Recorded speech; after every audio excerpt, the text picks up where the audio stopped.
ചക്രവർത്തി കോൺസ്റ്റന്റൈൻ ഒരു തീരുമാനം കൊണ്ടെടുത്തു. തൻ്റെ ബാബിലോണിയ മതക്കാരെ, ഞായറാഴ്ച ആരാധനക്കാരായിരുന്നു അദ്ദേഹത്തിൻ്റെ മതക്കാരെ, ബാബിലോണിയക്കാരെയും കൂടെ ഈ ക്രിസ്തു വിശ്വാസത്തിലേക്ക് കൊണ്ടുവരുവാൻ ആഴ്ചവട്ടത്തിൻ്റെ 7-ാം ദിവസമാകാം വിശുദ്ധ ശബത്തിലുള്ള ആരാധന മാറ്റിയിട്ട് AD 321 മാർച്ച് മാസം 7-ാം തീയതി അദ്ദേഹം ഒരു കൽപ്പന പുറപ്പെടുവിച്ചു. ഞായറാഴ്ച ആചാരം. ഞാൻ ഈ പറയുന്ന വല്ലോ നിങ്ങൾക്ക് തെറ്റാണെന്ന് ബോധ്യമുണ്ടെങ്കിൽ നിങ്ങൾ ഇപ്പോൾ അവിടെ നിങ്ങളുടെ ഫോണിനകത്ത് അടിച്ചു നോക്കിയാൽ മതി. Who introduced the Sunday worship for the first time? നിങ്ങൾക്ക് കിട്ടും. Roman emperor Constantine introduced the Sunday worship for the first time. AD 321 March മാസം 7-ാം തീയതി കോൺസ്റ്റന്റൈൻ ചക്രവർത്തി കൊണ്ടുവന്ന നിയമം. പിന്നീട് AD 336 ലവോദിക്കിയ സുന്നഹദോസിൽ വെച്ച് അന്നത്തെ കത്തോലിക്ക സഭ ഞായറാഴ്ച ആചാരം നിയമം മൂലം നടപ്പിലാക്കി. എൻ്റെ കയ്യിലൊരു പുസ്തകം ഒരുപാട് അന്നാമ്മയും പാസ്റ്ററും, ഒരു കത്തോലിക്ക പുരോഹിതൻ എഴുതിയ പുസ്തകമാണ്. അതിനകത്ത് കൃത്യമായിട്ട് കൊടുത്തിട്ടുണ്ട്.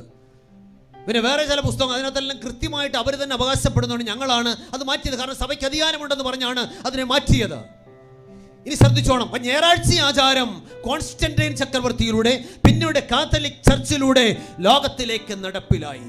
AD 378 മുതൽ 398 വരെ റോമാ സാമ്രാജ്യം ഭരിച്ച തിയഡോഷ്യസ് ആണ് ക്രിസ്തു സഭയെ ക്രിസ്തു മതമാക്കി മാറ്റിയത്. അദ്ദേഹം ക്രിസ്തു മതത്തെ രാജ്യത്തിന്റെ ഔദ്യോഗിക മതമായിട്ട് പ്രഖ്യാപിച്ചു. പ്രജകൾക്കെല്ലാം സഭാംഗത്വം നിർബന്ധമാക്കി. അങ്ങനെ സകല ആളുകളും മനപരിവർത്തനമില്ലാത്ത ലക്ഷക്കണക്കിന് വിജാതീയർ മതപരിവർത്തനത്തിന് വിധേയരായി തീർന്നു. ക്രിസ്തീയ സഭയിലേക്ക് ലക്ഷക്കണക്കിന് ആളുകൾ ഒഴുകിയെത്തി. കാരണം എന്താ? ചക്രവർത്തിയുടെ ശാസനയാണ്. അങ്ങനെ കടന്നു വന്നവർ അവരാരാധിച്ചിരുന്ന ബിംബം വഹിക്കുന്നവിടെ ഞാൻ എന്റെ നിയമത്തെ ലംഘിക്കുകയോ എന്റെ അധരങ്ങളിൽ നിന്ന് പുറപ്പെട്ടതിന് ഭേദം വരുത്തുകയോ ചെയ്യുകയില്ല. എന്നെ വളരെ സ്വാധീനിച്ചൊരു വാക്യമായത്. യേശു പറയുന്നു, ഞാൻ എന്റെ നിയമത്തെ ലംഘിക്കുകയോ എന്റെ ആധരങ്ങളിൽ നിന്ന് പുറപ്പെട്ടതിന് ഭേദം വരുത്തുകയോ ചെയ്യുകയില്ല. ആര് പറയുന്നു? യേശു പറയുക, ഞാൻ ഒരിക്കലും എന്റെ നിയമത്തെ ആദിയിൽ നിയമം കൊടുത്തവൻ, ആദിയിൽ നിയമം കൊടുത്ത ദൈവം അത് ലംഘിക്കത്തില്ല. ആദിയിൽ എന്തൊരു നിയമം കൊടുത്തത്? പുറപ്പാട് 28 മുതൽ 11 വരെയുള്ള വാക്യങ്ങൾ കാണാതെ പറയണം. എലിസബത്ത് കാണാതെ വായിക്കേണ്ടത്, കണ്ടല്ല. ശബത്ത് നാളിനെ ശുദ്ധീകരിപ്പാൻ ഓർക്ക. 6 ദിവസം അധ്വാനിച്ചതിന്റെ വേലയൊക്കെയും 7-ാം ദിവസം നിന്റെ ദൈവമായ യഹോവയുടെ അന്ന് നീയും നിന്റെ പുത്രനും പുത്രിയും നിന്റെ വേലക്കാരനും വേലക്കാരത്തിയും നിന്റെ കന്നുകാലികളും നിന്റെ പടിവാതിൽക്കലകത്തുള്ള പരദേശിയും ഒരു വേലയും ചെയ്യരുത്. എന്താ കാരണം? 6 ദിവസം കൊണ്ട് യഹോവ ആകാശവും ഭൂമിയും സമുദ്രവും അവയിലൊക്കെയും ഉണ്ടാക്കി 7-ാം ദിവസം സ്വസ്ഥമായിരുന്നു. അതുകൊണ്ട് യഹോവ ശബത്ത് നാളിനെ അനുഗ്രഹിച്ച് ശുദ്ധീകരിച്ചിരിക്കുന്നു. ഞാൻ ആരെയും വിഷമിക്കാനൊന്നും പറഞ്ഞതല്ല, ഞാൻ ചില വാസ്തവമായ കാര്യങ്ങളാണ് പറയുന്നത്. തിരുവചനം ഇന്നിവിടെ ആരാധന ഉണ്ടായിരുന്നു, ശനിയാഴ്ച ആരാധന. അതിൻ്റെ കാരണം പറയുന്നത് ആരെയും കുറ്റം പറഞ്ഞതല്ല, ഞാൻ ഫാക്റ്റ്, ഒരു വസ്തുത പറയുകയാണ്. 6 ദിവസം കൊണ്ട് സകലവും സൃഷ്ടിച്ച ദൈവം 7-ാം ദിവസത്തെ അനുഗ്രഹിച്ച് ശുദ്ധീകരിച്ചു. എന്തിനാ? ആ ശുദ്ധീകരിച്ച ദിവസത്തിൽ ദൈവത്തെ ആരാധിപ്പാൻ. എങ്ങനെ ആരാധിക്കണം? 58:13-14. ഏത് 58? യെശയ്യാവ് അല്ലേ? യെശയ്യാവ് 58:13-14. നീ എൻ്റെ വിശുദ്ധ ദിവസത്തിൽ നിന്റെ കാര്യാദികൾ നോക്കാതെ ശബത്തിൽ നിന്റെ കാലടക്കി വെച്ച് ശബത്തിനെ ഒരു സന്തോഷമെന്നും യഹോവയുടെ വിശുദ്ധ ദിവസത്തെ ബഹുമാനയോഗ്യമെന്നും പറയുകയും നിന്റെ വേലയ്ക്ക് പോകയോ നിന്റെ കാര്യാദികളെ നോക്കുകയോ വ്യർത്ഥ സംസാരത്തിൽ നേരം പോക്കുകയോ ചെയ്യാതെ വണ്ണം അതിനെ ബഹുമാനിക്കുകയും ചെയ്യുമെങ്കിൽ നീ യഹോവയിൽ പ്രബോധിക്കും. ഞാൻ നിന്നെ ദേശത്തിലെ ഉന്നതങ്ങളിൽ വാഹനമേറ്റി ഒടുമാറാക്കുകയും നിന്റെ പിതാവായ യാക്കോബിന്റെ അവകാശം കൊണ്ട് നിന്നെ പോഷിപ്പിക്കുകയും ചെയ്യും. ബാക്കി പറഞ്ഞേ, യഹോവയുടെ വായല്ലോ. ഓ, ദൈവത്തിന് സ്തോത്രം. അപ്പം നീ എൻ്റെ വിശുദ്ധ ദിവസത്തിൽ, ഏതാ വിശുദ്ധ ദിവസം? ശബത്തിൽ നിന്റെ കാലടക്കി വെക്കണം. ബാഗും തൂക്കി ജോലിക്ക് പോകരുത്, നിന്റെ കാര്യാദികളെ നോക്കരുത്, വ്യർത്ഥ സംസാരത്തിൽ നേരം പോക്കരുത്, ദൈവത്തെ ആരാധിക്കണം. ദൈവത്തിന് സ്തോത്രം. ഇത് പറയുമ്പോൾ എന്നോട് ചില എൻ്റെ പ്രിയപ്പെട്ടവർ പറയുന്നത്, അത് പാസ്റ്ററേ, അതിപ്പോൾ വെള്ളിയാഴ്ച ആയാലെന്താ, ശനിയാഴ്ച ആയാലെന്താ, ഞായറാഴ്ച ആയാലെന്താ, എല്ലാം ദൈവം ഉണ്ടാക്കിയ ദിവസങ്ങളല്ലേ, ഏതെങ്കിലും ഒരു ദിവസം ആരാധിച്ചാൽ പോരെ? നല്ല ചോദ്യമാണ്.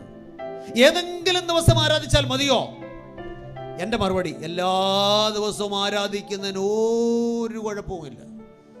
തിങ്കളാഴ്ച ആരാധിക്കാം, ചൊവ്വാഴ്ച ആരാധിക്കാം, ബുധനാഴ്ച ആരാധിക്കാം, വ്യാഴാഴ്ച ആരാധിക്കാം, വെള്ളിയാഴ്ച ആരാധിക്കാം, ശനിയാഴ്ച ആരാധിക്കാം, ഞായറാഴ്ച, എല്ലാ ദിവസവും ആരാധിക്കാൻ പറ്റിയ ദിവസങ്ങളാണ്. ഞങ്ങളുടെ വീട്ടിൽ രാവിലെ വൈകിട്ടും ആരാധനയുണ്ട് എല്ലാ ദിവസവും. എന്നാൽ ഒരു കാര്യം പറയാം, ദൈവജനം ഒന്നിച്ച് വന്ന് സഭായോഗം കൂടി ദൈവത്തെ ആരാധിക്കുവാൻ ദൈവം ഒരു വിശുദ്ധ ദിവസത്തെ നമുക്ക് നൽകിയിട്ടുണ്ട്. ദൈവത്തിന് സ്തോത്രം. ഞാൻ പറഞ്ഞ വാചകം ശ്രദ്ധിച്ചോ? ദൈവജനം ഒന്നിച്ചു വന്ന് സഭായോഗം കൂടി ദൈവത്തെ ആരാധിക്കുവാൻ ഒരു വിശുദ്ധ ദിവസത്തെ തന്നിട്ടുണ്ട്. അതാണ് വിശുദ്ധ ശബത ദിവസം, ആഴ്ചവട്ടത്തിന്റെ 7-ാം ദിവസം. ലേവ്യ 23:3. ലേവ്യ 23:3 എന്ത് വായിക്കുന്നു? 6 ദിവസം വേല ചെയ്യണം, 7-ാം ദിവസം വിശുദ്ധ സഭായോഗം കൂടേണ്ടുന്ന സ്വസ്ഥതയ്ക്കുള്ള ശബത്. അന്ന് ഒരു വേലയും ചെയ്യരുത്. നിങ്ങളുടെ സകല വാസസ്ഥലങ്ങളിലും അത് യഹോവയുടെ ശബതാകുന്നു. അപ്പൊ നോക്കിക്കേ, 6 ദിവസം വേല ചെയ്യണം, 7-ാം ദിവസം വിശുദ്ധ, ശ്രദ്ധിച്ചോണേ, വിശുദ്ധ സഭായോഗം കൂടേണ്ടുന്ന സ്വസ്ഥതയ്ക്കുള്ള ശബത്. അപ്പൊ വിശുദ്ധ സഭായോഗം കൂടേണ്ടുന്നത് ആഴ്ചവട്ടത്തിന്റെ 7-ാം ദിവസമാകുന്ന വിശുദ്ധ ശബത്തിലാണെന്ന് വചനം പറയുന്നു. ഇതെന്താ പറയാൻ കാരണം? അത് പറഞ്ഞ കർത്താവ് മാതൃക കാണിച്ചു. അവിടുന്ന് വളർന്ന നസ്രത്തിൽ വന്നു, ശബത്തിൽ തന്റെ പതിവ് പോലെ ദൈവാലയത്തിൽ ചെന്നു, പള്ളിയിൽ ചെന്നു, വായ്പാൻ എഴുന്നേറ്റ് നിന്നു. അപ്പൊ വിശ്വാസത്തിന്റെ നായകനും പൂർത്തി വരുത്തുന്നവരുമായ യേശുവിൽ ഒരു മാതൃക കാണാൻ സാധിക്കും. എല്ലാ വിശുദ്ധ ശബത്തിലും ദൈവത്തെ ആരാധിക്കുന്ന മാതൃക. അപ്പൊ നമുക്കൊരു സംശയം ഉണ്ടാകും, ഇന്നത്തെ കാലഘട്ടം അങ്ങനെ ഇരിക്കുന്നു. ഇന്ന് ദൈവം കാണിച്ച മാതൃകകൾ പലതും ക്രൈസ്തവഗോളം തള്ളിക്കളഞ്ഞിരിക്കുകയാണ്, അല്ലെ? ഇന്ന് ഭൂരിപക്ഷവും ആഴ്ചവട്ടത്തിന്റെ 1-ാം ദിവസമാകുന്ന ഞായറാഴ്ച ആരാധിക്കുക. ഞാനും അങ്ങനെ ആയിരുന്നു കേട്ടോ, ഞാനും അങ്ങനെ ആയിരുന്നു, ആരാധിക്കുന്നവരായിട്ട് മാറി. എന്താ കാരണം? യേശു ഉയർത്തെഴുന്നേറ്റ ദിവസമാണ് ഞായറാഴ്ച, അതുകൊണ്ട് അന്ന് ആരാധിക്കണമെന്നാണ് ആളുകൾ ചിന്തിക്കുന്നത്. എന്നാൽ വിശുദ്ധ വേദപുസ്തകത്തിൽ ഞാൻ എൻ്റെ ഇത്രയും പ്രായത്തിനിടയിൽ ഈ 66 പുസ്തകങ്ങളും പരിശോധിച്ചിട്ടും ഒരൊറ്റ വാക്യം പോലും നാം ആഴ്ചവട്ടത്തിന്റെ 7-ാം ദിവസത്തെ മാറ്റിയിട്ട് 1-ാം ദിവസം ആരാധിപ്പാൻ ഈ വചനത്തിലില്ല. ഉണ്ടെങ്കിൽ പറഞ്ഞാൽ നാളെ മുതൽ ഞാൻ ഈ പണി നിർത്തി നിങ്ങളുടെ കൂടെ വരാം. ഞാൻ പലയിടത്തും പോലെ പ്രസംഗിച്ചു, ഒരു കുഞ്ഞുങ്ങളും കാണിച്ചു തന്നിട്ടില്ല. വിശ്വാസത്തിന്റെ നായകനും പൂർത്തി വരുത്തുന്നതിനുമായ യേശുവിനെ നോക്കുക.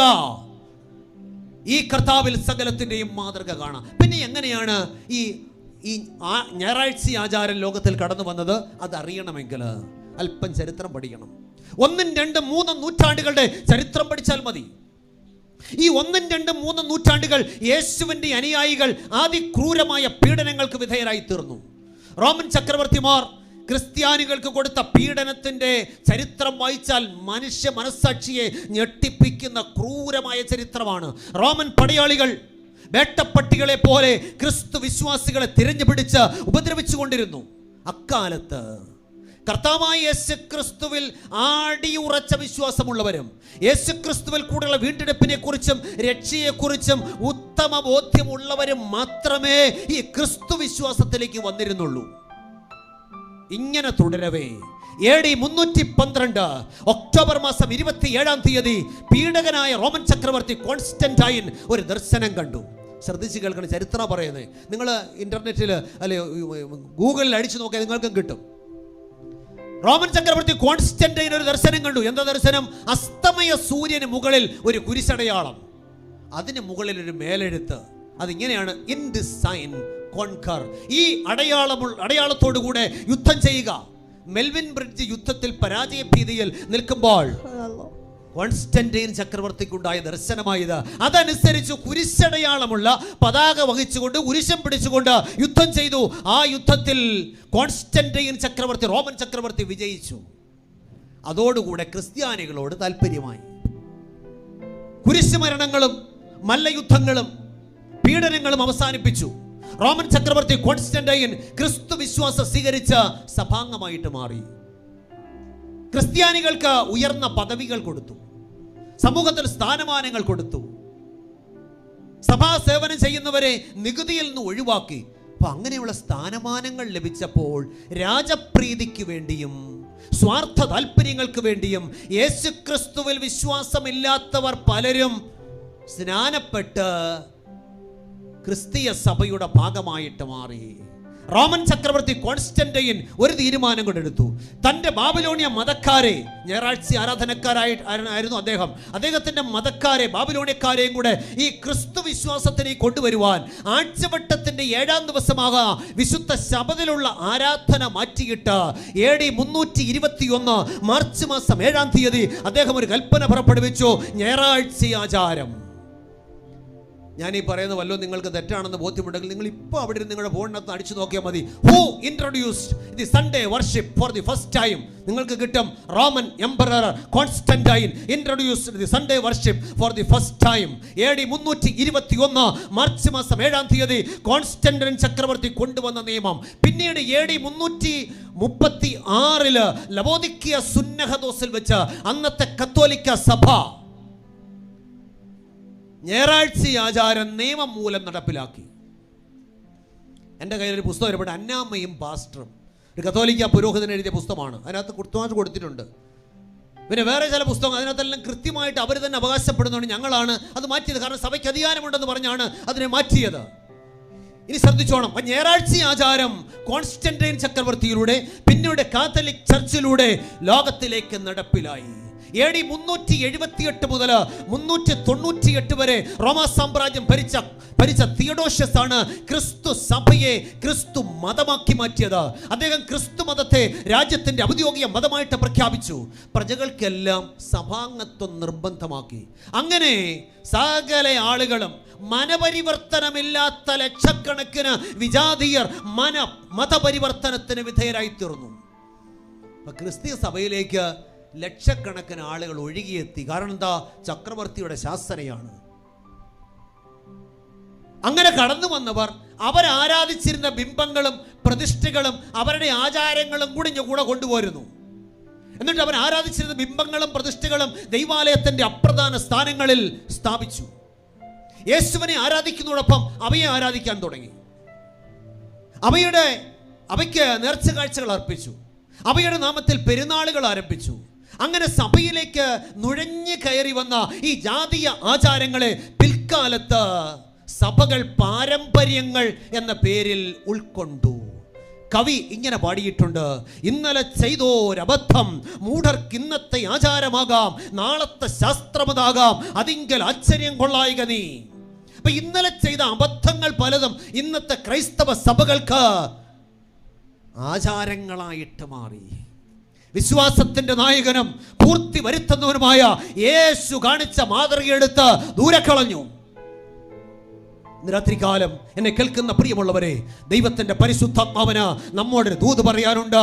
നീ വിശ്വാസത്തിന്റെ നായകനും പൂർത്തി വരുത്തുന്നവനുമായ യേശുവിനെ നോക്കുക. യേശുവെ നോക്കിയാൽ എന്ത് കാണാം? വിശുദ്ധ ദിവസത്തിലുള്ള ശരിയായ